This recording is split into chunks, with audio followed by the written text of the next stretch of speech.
Hello दोस्तों, और कैसे आप सभी। मैं आप सबका अपना अविनाश आप लोग के अपने यूट्यूब चैनल द टैलेंट गुरु में आप सभी का स्वागत करता हूं। आशा करता हूं दोस्त आप सभी लोग अच्छे होंगे, मस्त होंगे, खुश होंगे, बिंदास होंगे और आप लोग की पढ़ाई भी बेहतर तरीके से चल रही होगी। जैसा कि आप सभी लोग जान रहे हैं कि हमारा जो ये क्लास है लगातार कंटिन्यू क्या है, यूपी टेट का चल रहा है, जिसमें हम क्या यूपी टेट और सुपर टेट दोनों को टारगेट करते हुए चल रहे हैं। तो इसमें हमारा बहुत कुछ कंप्लीट हो चुका है, जिसमें आप देखेंगे कि ये हमारा आज तीसरा दिन होने वाला साइकोलॉजी का। मैथ का लगभग हमारा 5-6 वीडियो हो चुका है। मैं वीडियो इसलिए थोड़ा सा एक दिन एब्सेंट हो जा रहा है, नोटिफिकेशन नहीं है इसलिए एब्सेंट हो रहा है। तो मेन रीज़न ये नहीं है कि नोटिफिकेशन नहीं आ रहा है इसलिए एब्सेंट हो रहा है, ठीक है।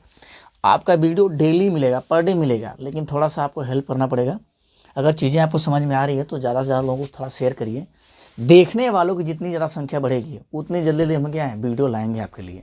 और मैंने बताया कि आपको मैथ में 30 का 30 और साइकोलॉजी में 30 का 30 की तैयारी पूरा टोटल करवाऊंगा। आप भले ही 30 में 30 न कर पाएँ, एटलीस्ट 25 तो कर ही सकते हैं, लेकिन जितना भी पढ़ाया जाएगा सब ऑथेंटिक पढ़ाया जाएगा। और एग्ज़ाम को देखते हुए आप लोग देख रहे हैं कि चाहे हमने मैथ का क्लास लिया चाहे साइकोलॉजी का, जो प्रीवियस ईयर क्वेश्चन हैं उसको हम देखते हुए चल रहे हैं, उसको टारगेट करते हुए हम पढ़ रहे हैं कि नहीं आपके प्रीवियस ईयर क्वेश्चन में क्या है, कैसे हैं, उस चीज़ को देखते हुए हम आगे बढ़ रहे हैं। तो आज हमारा होने वाला है कि जो चीज़ें हमने कल पढ़ा था, क्या पढ़ा था हमने, डिफिनेशन पढ़ा था। डिफिनेशन कुछ आपको याद नहीं हो पा रहा था तो मैंने सोचा छोटा सा ट्रिक बना लेते हैं जिससे क्या हो कि आपका डिफिनेशन याद हो जाए। और हम डिफिनेशन वही चीज़ आप लोग को बताए थे जो आपके एग्ज़ाम में पूछा गया था, जो आपके एग्ज़ाम में पूछा गया था हम उसी से रिलेटेड डिफिनेशन लिए कि जो आपके एग्ज़ाम में पूछा गया है, ताकि आप चाहें तो जितना भी हमने मैथ पढ़ाया, मैथ में सारी चीज़ों आप देख सकते हैं दोबारा। और मैथ के साथ साथ हमने ये भी बताया कि जो सीडीपी पढ़ेंगे उसमें भी हम देखेंगे। तो जो चीज़ें आपको पढ़ाई जा रही हैं आप चाहें तो उसे देख भी सकते हैं, वो आपके एग्ज़ाम के हिसाब से ही पढ़ाया जा रहा है जो आपके एग्ज़ाम में पूछा गया है। जैसे हमने अधिगम की परिभाषा पढ़ा, विशेषता पढ़ा, तो इससे रिलेटेड जो क्वेश्चन है उसको हम आपको पहले बता देते हैं। 2019 में जो यूपी टेट का एग्ज़ाम हुआ है 2019 में 21 था, 21 क्वेश्चन नंबर 21 देखिएगा। 2019 में क्वेश्चन नंबर 21 वहाँ से जो चीज़ें पूछी गई हैं आपका यही पूछा गया था कि अधिगम की जो परिभाषा है, अधिगम का जो परिभाषा वही आपसे पूछा गया था 2019 में। तो वो चीज़ें हमने बताया आपको। क्वेश्चन क्या था उसको भी आप देख लीजिए। क्या बोला था इसमें कि व्यवहार में परिवर्तन ही अधिगम है। ये किसका है, ये आपसे पूछा था। व्यवहार में परिवर्तन ये किसका है, तो ये भी हमारा गिलफोर्ड का है। किसका है, गिलफोर्ड का। उसके साथ वुडवर्थ ऑप्शन में दिया है, स्किनर दिया है, क्रो एंड क्रो दिया है। तो जो आपके एग्जाम में बार बार आ रहे हैं, जो ऑप्शन बन के आ रहे हैं उसको भी हमने ले लिया। हमने क्या है, क्रो एंड क्रो का बताया, गिलफोर्ड का बताया, विलियम्स उनका बताया, ठीक है, और गेट्स का बताया। और इन्हीं में से आपका एक पूछा था क्या, गिलफोर्ड। क्या पूछा है, व्यवहार के कारण व्यवहार में परिवर्तन क्या कहलाता है, अधिगम कहलाता है। किसने कहा था, गिलफोर्ड। मैं पहले शुरू में आपको ट्रिक के माध्यम से पहले याद करवा देता हूँ डिफिनेशन, क्योंकि इन्हीं डिफिनेशन में से एक आपको देखने के लिए मिलेगा। क्या है, क्रो एंड क्रो की आदत। जो क्रो का जो डिफिनेशन स्टार्ट होगा आदत से स्टार्ट होगा। क्रो कहते हैं आदत, अभिवृद्धि और ज्ञान का अर्जन। क्या कहलाता है, अधिगम कहलाता है। डिफिनेशन हम पिछली क्लास में लिखवा दिए हैं तो यहाँ डिफिनेशन लिखवाने वाले नहीं, बस हमको याद करवाना है। क्रो एंड क्रो की आदत और गिलफोर्ड के व्यवहार के कारण स्किनर के व्यवहार में सामंजस्य बनाने के लिए विलियम्स ने नया ज्ञान और नया कार्य गेट्स के प्रशिक्षण एवं अनुभव से लाया है। ये 2 बार हो गया अनुभव, इसको एक बार हटा देते हैं। हमने क्या कहा कि बिल्ली मतलब क्या हमने बताया कि क्रो एंड को मतलब कौवे की आदत खराब है। आप कैसे याद करेंगे, कौवे की आदत खराब है, कौवे की आदत। आप इसको याद करना चाहते हो तो इससे याद कर लिए। हमने एक और नीचे लिखा हुआ है दूसरे नंबर पे, आप चाहे तो इस ट्रिक के माध्यम से याद करके रख सकते हैं, आप चाहे तो इस ट्रिक के माध्यम से याद कर सकते हैं। इस ट्रिक के माध्यम से अगर आप याद करना चाहें तो इसमें आपका जो है कि वैज्ञानिक का नाम भी है और किस शब्द से इनका डिफिनेशन स्टार्ट हुआ वो चीज़ें हैं। अब इसको याद करना होगा तो हम कहेंगे विल गेट्स क्या कहते हैं भैया, विल गेट्स। विल मतलब विलियम्स, गेट्स मतलब क्या हो जाएगा, गेट्स। ये अलग है। विल गेट्स कहते हैं कि नई नई चीज़ों का प्रशिक्षण, जैसे प्रशिक्षण आया किसका काम हो जाएगा, गेट्स। नई नई चीज़ों का प्रशिक्षण एवं अनुभव किया कि विल गेट्स ने नई नई चीजों का प्रशिक्षण एवं अनुभव किया कि क्रो की आदत गिलहरी के व्यवहार के कारण नर के व्यवहार में सामंजस्य कैसे बनाया जाए। देखो, क्रो की आदत यहां तक हो गई, क्रो एंड क्रो की आदत से स्टार्ट हो गई। गिलहरी मतलब होता है गिलफोर्ड, गिलहरी मतलब गिलफोर्ड के व्यवहार, गिलफोर्ड कहते हैं व्यवहार के कारण व्यवहार में आए परिवर्तन। क्रो एंड क्रो कहते हैं कि आदत, क्या कहते हैं, आदत, अभिवृत्ति और ज्ञान का अर्जन।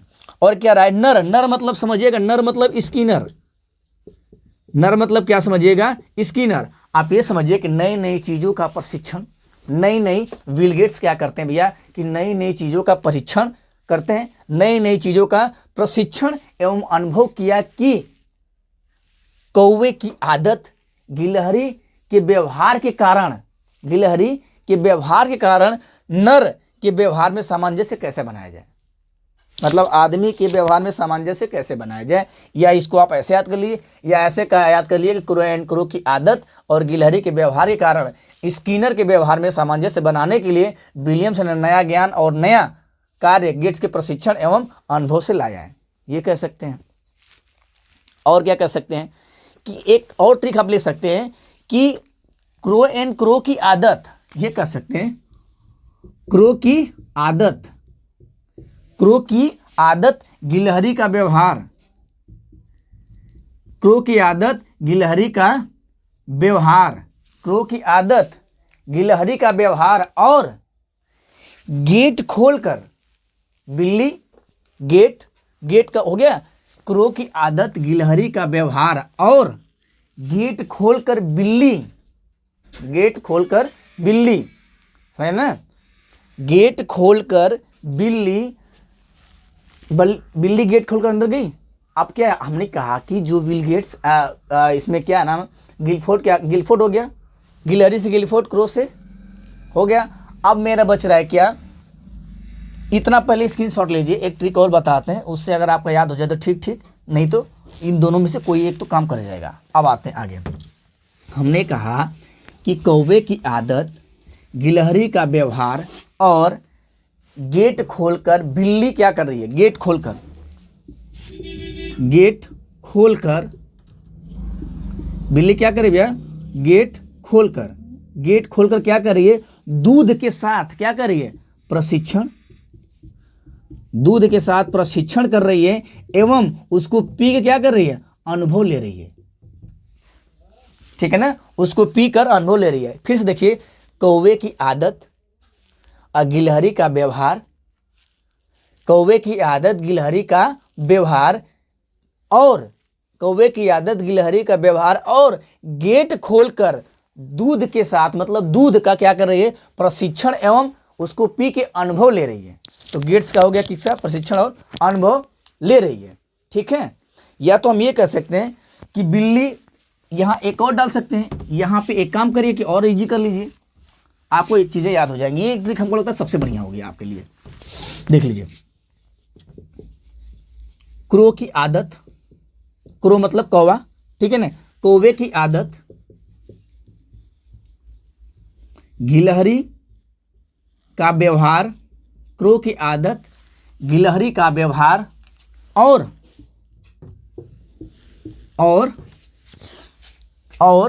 बिल्ली, बिल्ली, बिल्ली समझिएगा विलियम्स, बिल्ली से क्या समझिएगा, विलियम, बिल्ली का नया नया मतलब नवीन ज्ञान, नवीन ज्ञान और नए नवीन कार्य। तो बिल्ली का नए नए तरीके, बिल्ली के नए तरीके से गेट से मतलब समझिएगा, गेट हम लिख रहे हैं, बस गेट को समझिए, गेट्स, गेट को क्या समझिएगा, गेट्स। तो तरीके से गेट खोलकर दूध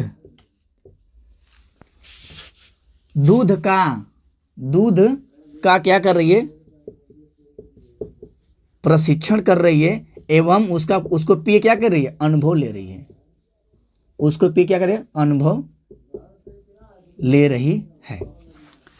क्रो एक मनोवैज्ञानिक, क्रो की आदत, गिलहरी का व्यवहार और बिल्ली के नए तरीके से गेट खोलकर दूध का प्रशिक्षण एवं अनुभव लेना। ठीक है, अनुभव लेना, अनुभव लेना, अनुभव लेना। अब एक बचे स्किनर, क्या बचे? स्किनर, प्रशिक्षण एवं अनुभव लेना, अनुभव ले रही है। स्किनर बचते हैं क्या कि अनुभव लेना। ठीक है, अनुभव ले रही है।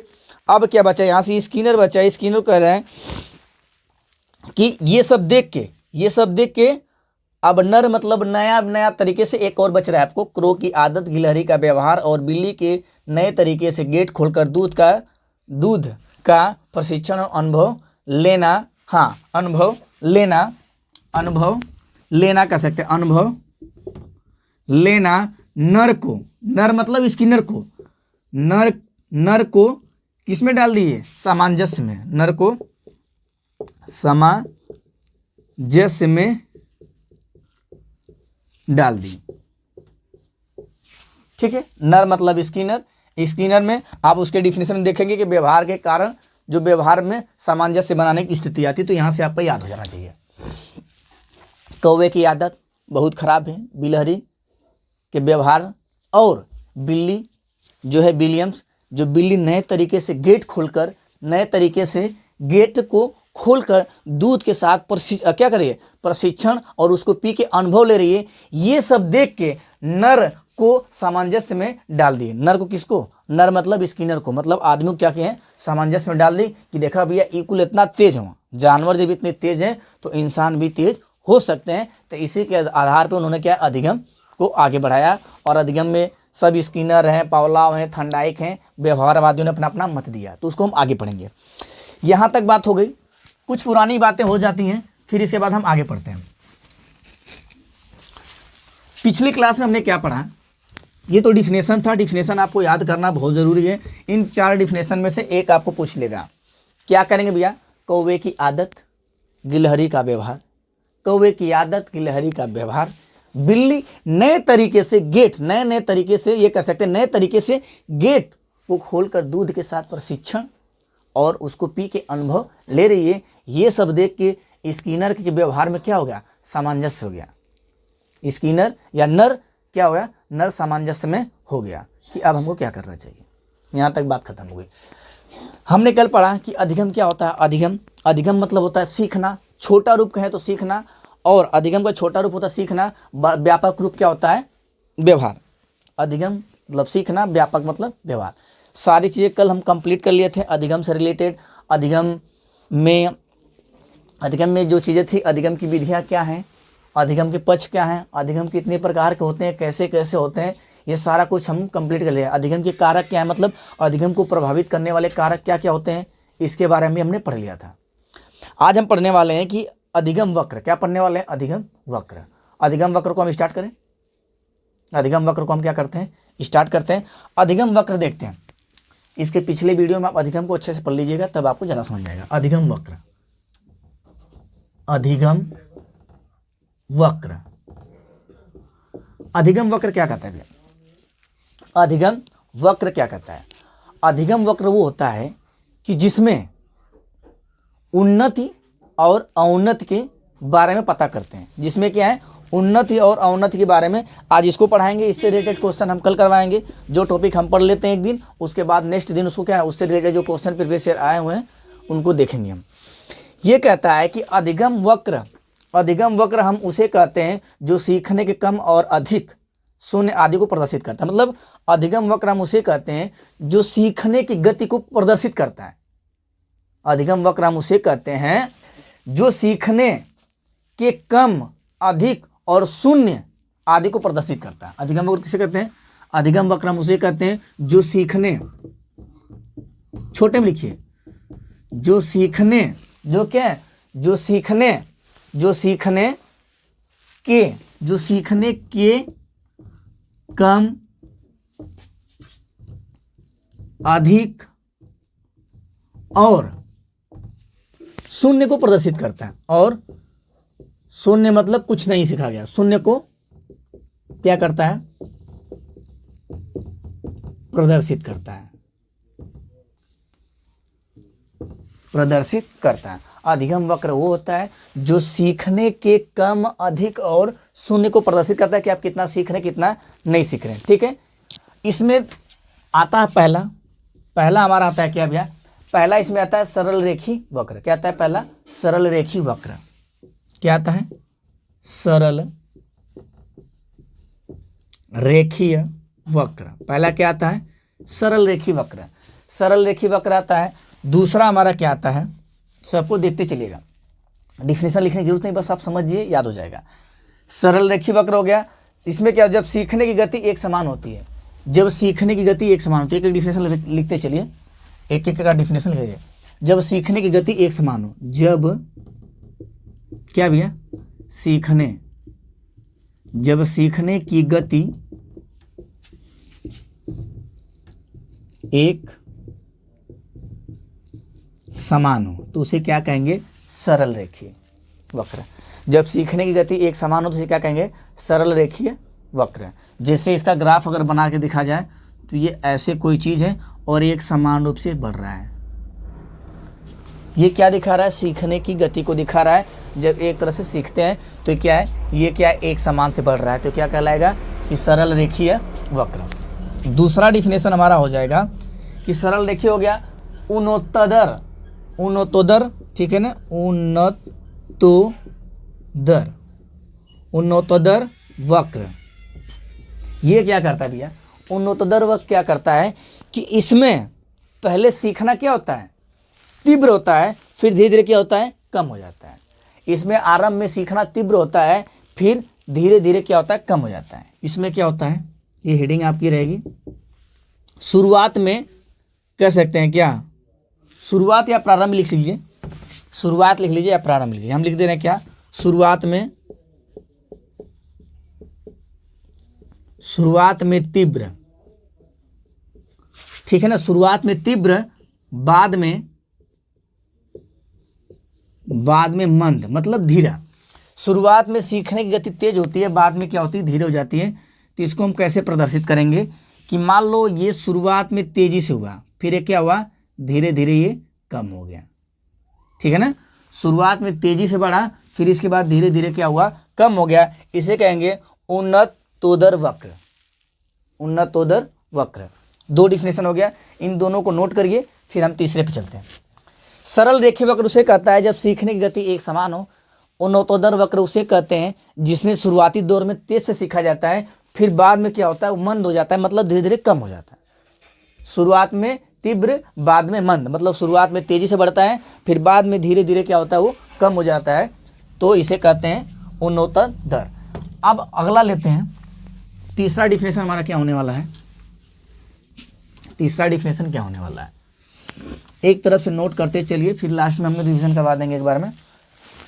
नतोदर क्या होता है, तीसरा, न तो क्या होता है, नतोदर वक्र। इसमें क्या होता है भैया कि शुरुआत में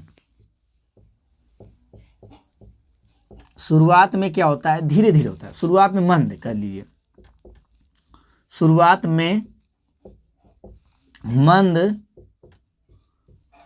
बाद में तीव्र। शुरुआत में मंद, बाद में तीव्र। तो इसको अगर आप कैसे बनाएंगे कि शुरुआत में मंद, मतलब शुरुआत में ऐसे धीरे धीरे चलता रहता है, फिर ये धीरे धीरे क्या होता है, बढ़ जाता है। ये कहेंगे कि शुरुआत में कम, फिर बाद में बढ़ जाना, शुरुआत में कम, बाद में बढ़ जाना। ये क्या होता है, नतोदर। एक आता है लास्ट हमारा मिश्रित।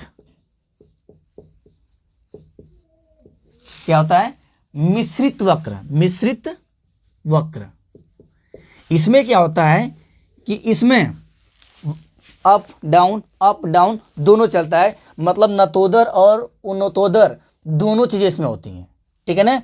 कभी बढ़ता है, कभी कम होता है, फिर कभी बढ़ता है, फिर कभी कम होता है, मतलब अप डाउन वाली चीज होती हैं। इसमें ये कह सकते हैं कि ऐसे ऐसे ये चलता रहता है, ठीक है, अप डाउन होती रहती है। तो ये कह सकते हैं ज्यादा और कम, मतलब जिसमें दोनों चीजें पाई जाए, जिसमें क्या पाई जाए, नतोदर वक्र, ठीक है, एवं नतोदर वक्र एवं उन्नतोदर वक्र, इसमें दोनों चीजें होती हैं, ठीक है ना। इन दोनों का क्या होता है, मिला जुला रूप कर लीजिए, क्या कर लीजिए, मिला जुला रूप। क्या समझ में आया कि हमने बताया अधिगम वक्र। अधिगम वक्र मतलब किसको दर्शाता है, अधिगम वक्र जो है सीखने की गति को दर्शाता है कि कब ज़्यादा हो रहा है, कब कम हो रहा है या कब शून्य हो रहा है, इस गति को दर्शाता है। उसमें हमने बताया 4 तरीके के होते हैं। एक होता है क्या, सरल रेखी वक्र, एक नतोदर वक्र, और एक होता है मिश्रित, एक उन्नतोदर और एक नतोदर, एक मिश्रित। सरल वाले में एक समान गति से बच्चा सीखता है। उन्नतोदर मतलब पहले शुरुआत में तेज, फिर धीरे धीरे कम हो जाता है। नतोदर मतलब शुरुआत में कम, अब बाद में फिर ये बढ़ जाता है। और मिश्रित मतलब क्या, उन दोनों का मिला जुला रूप होता है। बात समझ में आ गई। तो ये था अधिगम वक्र। क्या था भैया, अधिगम वक्र। अधिगम वक्र में अधिगम पठार, अधिगम पठारा बताते हैं। अधिगम वक्र में देखिए, अधिगम वक्र यहीं पे खत्म हो गया। अधिगम वक्र में हमने क्या सीखा कि अधिगम वक्र वो चीज होता है जिसमें सीखने की गति को प्रेजेंट किया जाता है, ठीक है। अधिगम वक्र वो होता है जिसमें सीखने की गति को हम प्रेजेंट करते हैं, उसके अवनति या उन्नति का ब्यौरा देखते हैं कि कब बच्चा ज़्यादा सीख रहा है, कब कम सीख रहा है, कब बिल्कुल नहीं सीख रहा है। तो उसमें 4 कैटेगरी होती हैं। एक सरल रेखी जिसमें समान रूप से चलता है, एक उन्नतोदर मतलब पहले शुरुआत में तेज फिर बाद में कम, फिर नतोदर मतलब पहले कम फिर बाद में ज़्यादा, मिश्रित मतलब दोनों। इसको चाहो तो आप ऐसे भी याद कर सकते हो, पहले को याद कर लीजिए, सरल वाले को आप ऐसे भी याद कर सकते हो। सरल रेखी को, सरल रेखी वक्र याद करना बहुत जरूरी है। सरल रेखी वक्र को हम कह सकते हैं कि ये बराबर चलता है, ये एक रेखा मतलब इसको कह दीजिए सीधी रेखा में, ये क्या होता है, सीधी रेखा में चलता है, ये कह लीजिए, या तो समान चलता है, क्या कह लीजिए, समान कह लीजिए। दूसरा जो है उन्नतोदर है, क्या है, उन्नतोदर, ठीक है ना, उन्नतोदर। ये इसमें क्या होता है भैया कि इसमें पहले शुरू में प्लस होता है, बाद में क्या होता है माइनस, शुरू में प्लस बाद में माइनस, पहले तो बढ़ता है फिर कम हो जाता है। तीसरे वाले को हम कह सकते हैं उन्नतोदर हो गया। अब तीसरा वाला क्या है, नतोदर। नतोदर वक्र में क्या होता है भाई साहब कि इसमें शुरुआत में तो कम होता है, फिर बाद में क्या होता है, बढ़ जाता है। चौथा हमारा क्या होता है, मिश्रित। क्या होता है, चौथा हमारा होता है मिश्रित वक्र। इसमें क्या होता है कि प्लस माइनस ये दोनों चलता रहता है। तो आप ऐसे भी याद कर सकते हैं कि पहला में बराबर, दूसरा में प्लस माइनस, तीसरा में माइनस प्लस, चौथा में प्लस माइनस दोनों। आप इसको भी ऐसे भी याद कर सकते हैं, ठीक है। तो सरल रेखी वक्र हो गया, उन्नतोदर हो गया, नतोदर हो गया, मिश्रित वक्र हो गया। अब आगे चलते हैं, ये चीजें आपको समझ में आ गई होंगी। अब हम आगे आते हैं कि अधिगम का पठार। अधिगम का पठार किसे कहते हैं, यहाँ से क्वेश्चन बार बार आता है भाई साहब, अधिगम का पठार। अधिगम का पठार, अधिगम का पठार किसे कहते हैं, अधिगम का पठार उसे कहते हैं जिसमें न तो उन्नति हो और न ही क्या हो, अवनति हो, उसे क्या कहेंगे, अधिगम का पठार। अधिगम का पठार किसे कहेंगे, न तो अवनति हो, न तो क्या हो, न उन्नति हो और ना ही क्या हो, अवनति। ना तो उन्नति हो ना तो अवनति हो, उसे हम क्या कहेंगे, अधिगम का पठार कहेंगे। क्या कहेंगे, अधिगम का पठार। न तो उन्नति हो और न ही क्या हो, अवनति हो, तो उसे क्या कहेंगे, क्या उसे क्या कहेंगे भैया, अधिगम का पठार। अधिगम का पठार किसे कहते हैं, ना अवनति हो ना उन्नति हो, ठीक है। अधिगम वक्र क्या कहता है, उन्नति अवनति ब्यौरा। अब इसमें भी 2-3 चीज़ें हैं, आप उसको 2-3 डिफिनेशन है, 2-3 डिफिनेशन में से एक डिफिनेशन आपका बार बार पूछता है, या तो स्किनर का पूछेगा, या तो गेट्स तथा अन्य और रास, 3 जगह से मनोवैज्ञानिक है। इन्हीं तीनों जगह से बार बार एग्जाम में आपके क्वेश्चन आते हैं। उन तीनों डिफिनेशन को हम लर्न कर लेते हैं, फिर हमारा काम हो जाएगा। पहले हम लेते हैं स्किनर को, क्या लेते हैं, चार्ल्स, ये भी चार्ल्स स्किनर है, चार्ल्स स्किनर। ये क्या कहते हैं, चार्ल्स स्किनर क्या कहते हैं, उन्नति और अवनति का ब्यौरा, जो अधिगम पठार है क्या करता है, उन्नति और अवनति का क्या करता है, ब्यौरा देता है। अधिगम का वक्र दी हुई क्रिया में अधिगम का वक्र सीखने की क्रिया से होने वाली गति और अच्छा नहीं, अवनति और उन्नति का ब्यौरा जो देता है उसे क्या कहते हैं, अधिगम का वक्र कहते हैं। अधिगम का वक्र, अधिगम का वक्र के मतलब वक्र का डिफिनेशन इन्होंने दिया है। अधिगम वक्र क्या किसे कहते हैं, चार्ल्स स्किनर के हिसाब से अधिगम वक्र किसे कहते हैं, अधिगम वक्र हम उसे कहते हैं जिसमें अवनति या उन्नति का ब्यौरा दिया हो। क्या दिया हो, उन्नति एवं अवनति का ब्यौरा, अवनति का ब्यौरा, ठीक है। उन्नति और अवनति का ब्यौरा दिया हो वो क्या कहते हैं, चार्ल्स स्किनर कहते हैं कि अधिगम वक्र हम उसे कहते हैं जिसमें उन्नति एवं अवनति का क्या दिया हो, ब्यौरा दिया हो। गेट्स और गेट्स तथा अन्य मनोवैज्ञानिक क्या कहते हैं, गेट्स एवं अन्य, गेट्स एवं अन्य मनोवैज्ञानिक क्या कहते हैं कि भैया ये जो अधिगम वक्र है ना, ये गति और प्रगति को, गति और प्रगति का ब्यौरा, इससे क्या पता चलता है, गति और प्रगति का ब्यौरा, ठीक है। क्या होता है कि जो गेट्स एवं अन्य हैं ये लोग क्या कहते हैं कि अधिगम वक्र जो है गति और प्रगति का ब्यौरा देता है। क्या कहता है, गति एवं प्रगति का ब्यौरा, गति एवं प्रगति का ब्यौरा। स्किनर कहते हैं कि उन्नति एवं अवनति का ब्यौरा, और जबकि गेट्स और अन्य मनोवैज्ञानिक कहते हैं गति एवं प्रगति का ब्यौरा। और एक मनोवैज्ञानिक और हैं, वो है आपके रास। बस आपको इतना याद करना है, तीन से ज़्यादा नहीं। जितना मैं लिखवा रहा हूँ भाई साहब बस उतना ही याद करिए, उससे ज़्यादा आपका आएगा ही नहीं एग्जाम में, क्योंकि हमने पूरा पेपर देखा हुआ है। तो उस पेपर के आधार पर हम आपको पढ़ा रहे हैं जो बार बार एग्जाम में पूछे गए हैं और जहाँ से पॉसिबिलिटी आने की है, ठीक है। तो यहाँ तक बात समझ में आ गई। अब ये रास क्या करते हैं कि प्रमुख विशेषताएं पठार हैं, ये उस अधिगम, देखो ये जो रास हैं ये जो इन्होंने किस पे दिया अपना ब्यौरा, अधिगम वक्र पे। ये दोनों जो है अधिगम वक्र पे, किस पे, अधिगम वक्र पे इन्होंने डिफिनेशन दिया। आज जब पठार की बात आएगी तो पठार पे किसने दिया है, पठार पे जो अधिगम का पठार का डिफिनेशन किसने दिया है, रास दिए हैं। रास क्या कहते हैं भैया कि सीखने की प्रक्रिया में एक प्रमुख विशेषता पठार है, ये उस अवधि को व्यक्त करते हैं जब सीखने की क्रिया में कोई उन्नति न हो। जब सीखने की क्रिया में कोई उन्नति न हो, वही ना उन्नति हो रही है ना अवनति हो रही है। तो जब क्रिया में मतलब जब सीखने और मतलब अवनति और उन्नति जिसमें न हो उसे हम अधिगम का पठार कहते हैं। और अधिगम का पठार किसने बताया है कि हम ये कह सके अधिगम का पठार के हिसाब से कि रास ने। ये भैया यूपी टेट 2019 से पूछा गया आपको क्वेश्चन है, रास वाला यूपी टेट 2019 में ये पूछा गया है आपका। और यूपी टेट 2018 में ये गेट्स वाला पूछा गया है। यूपी टेट 2018 में ये पूछा गया है। यूपी टेट 2018 में ये पूछा गया आपका। यूपी टेट 2019 में ये पूछा गया है, ठीक है। और ये अधिगम वाला कई जगह पूछा गया आपका।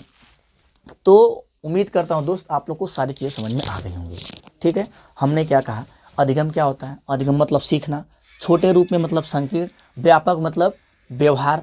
हमने बताया कि अधिगम की परिभाषा क्या है कि अभ्यास और अनुभव के कारण, अभ्यास एवं अनुभव के कारण जो हमारे व्यवहार में परिवर्तन आता है उसे क्या कहते हैं, हम अधिगम कहते हैं। हमने बताया कि अधिगम एक अस्थायी होता है और एक क्या होता है, अस्थायी होता है। एक अधिगम अस्थायी होता है और एक अस्थायी होता है। अस्थायी किसे कहते हैं, परिपक्वता, थकान, बीमारी, संवेगात्मक मूल प्रवृत्ति, सहज क्रियाएं, जन्मजात, ये सब क्या होती हैं, अस्थायी होती हैं। जबकि अस्थायी क्या होती हैं, अभ्यास, प्रशिक्षण, अनुभव, ये सब क्या होते हैं, अस्थायी होते हैं। अच्छा, अधिगम के प्रकार कितने प्रकार के होते हैं, संज्ञानात्मक मूलक होते हैं। संज्ञानात्मक अधिगम के अंतर्गत क्या आता है, जो चीज़ें हमारे संज्ञान में हो, मानसिक, विचार, तथ्य, जानकारी, ये सब हमने आपको पहले ही बता चुका हूँ मैं।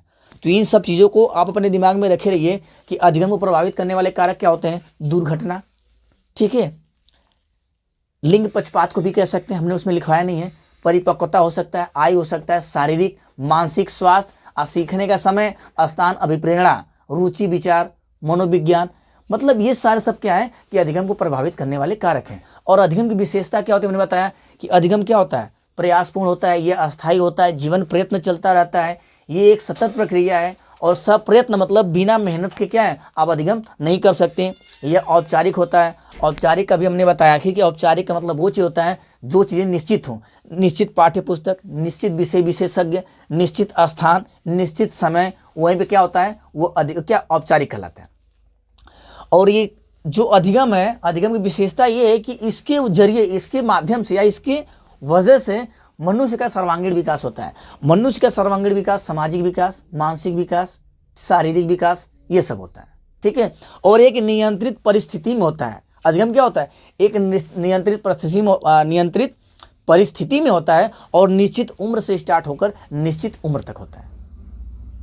बात समझ में? अच्छा, विधियां क्या होती हैं? अनुकरण के माध्यम से हम सीखते हैं, अभ्यास के माध्यम से सीखते हैं, नकल के माध्यम से सीखते हैं, सूझ, अचानक से कहीं कोई तरीका काम कर गया तब हम सीखते हैं। ये सब हमारा क्या होता है, विधियां होती हैं। बात समझ में? और हमने आज जो पढ़ा, अधिगम वक्र क्या होता है? अधिगम वक्र हम उसे कहते हैं जिसमें सीखने की गति का ब्यौरा हो, जिसमें प्रगति, गति, प्रगति, उन्नति, अवनति का ब्यौरा हो। उसमें होता है सरल रेखी। क्या होता है? सरल रेखी जो एक सीधी रेखा में चलते हो। उन्नति मतलब इसमें पहले बढ़े फिर बाद में कम हो जाए ना, उन्नतोदर। और नतोदर का मतलब होता है पहले कम फिर बाद में बढ़ जाए। मिश्रित मतलब दोनों का मिला जुला रूप। अधिगम का पठार क्या कहलाता है? अधिगम का पठार हम उसे कहते हैं जिसमें ना उन्नति हो ना क्या हो, अवनति हो।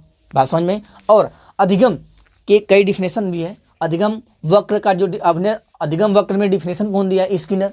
स्किनर क्या कहते हैं कि अवनति और उन्नति का ब्यौरा, नहीं, उन्नति और अवनति या अवनति या उन्नति का ब्यौरा दिया जाता है, उसे क्या कहते हैं? अधिगम वक्र कहते हैं। गेट्स क्या कहते हैं? गति और प्रगति का ब्यौरा। ठीक है। और राज क्या कहते हैं? अधिगम के पठार के बारे में बात की है कि जिसमें क्या हो, न उन्नति हो ना उन्नति हो। ठीक है। जिसमें जीरो चले वो क्या है? अधिगम का पठार। तो आशा करता हूँ दोस्त चीज़ें आपको समझ में आई होंगी। तो आज के लिए बस इतना ही। अगर वीडियो पसंद आए तो ज़्यादा से ज़्यादा लोगों को शेयर करें, लाइक करें और चैनल को सब्सक्राइब जरूर करें। देखने वाले को जितनी जनसंख्या बढ़ेगी मैं उतने जल्दी वीडियो आपको प्रोवाइड कराऊंगा। ठीक है। मैं वीडियो इसलिए नहीं बना रहा हूँ, कोई देख ही नहीं रहा, इसलिए थोड़ा सा मैं निष्क्रिय होकर बना रहा हूँ। लेकिन जैसे नोटिफिकेशन आ जाएगा तो स्पीड भैया बढ़ जाएगी और उसमें जो छूटना रहेगा छूट जाएगा, क्योंकि आप पढ़ नहीं पाएंगे तो पहले से तैयार रही है। तो चलिए आज के लिए बस इतना ही, फिर मिलते हैं आपसे कल। तब तक के लिए धन्यवाद।